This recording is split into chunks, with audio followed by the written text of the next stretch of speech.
We're here in the Yorkshire Wolds, specifically in a village called Rudston, and we're standing in the churchyard of All Saints, the lovely Norman church in Rudston.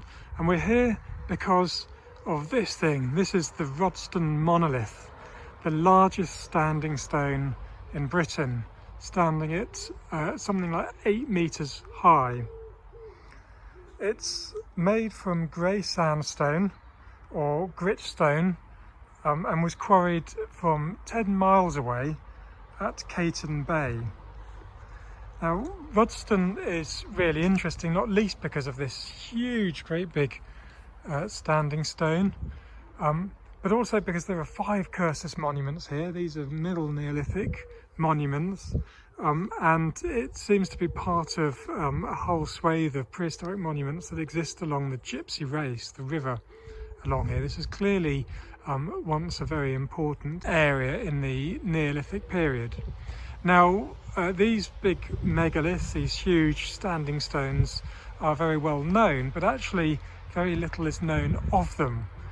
We have no idea, for example, what date this is. Now, we would normally assume that it's Neolithic of some sort, and people often say that it's late Neolithic, but actually we have no evidence at all to suggest that it's late Neolithic, and in fact it seems more likely that it might be early Neolithic, and similar to some of the large menhirs in Brittany.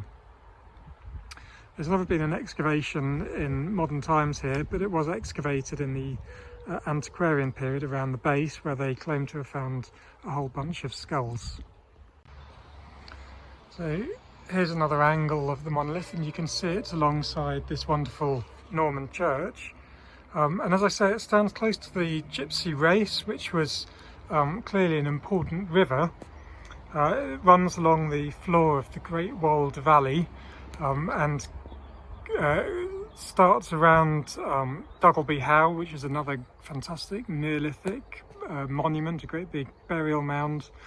To the east, it goes past Wold Newton and Willie Howe, both large Neolithic mounds, before turning south past Arham Henge and Cursus, and then down to Rudston here. So it's part of this sort of sacred group of monuments along the river.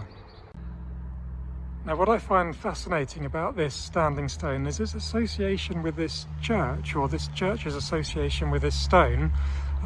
And one wonders what the interaction between the two must have been like. The name Rudston seems to have developed out of rude stone, perhaps indicating that it was itself worshipped during early Christian era, and possibly that's why this church has been built here. But quite often these Norman churches were built alongside prehistoric monuments,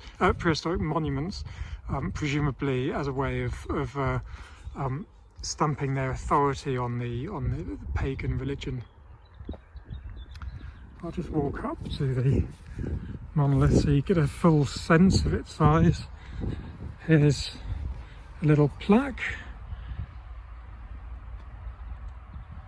which you can read, and there's this huge mass of the monument itself going right the way up. See these various markings on it right up to the top. Absolutely huge. One of my absolute favourite monuments in the whole of the British Isles, and it's here on our doorstep in the Yorkshire Wolds.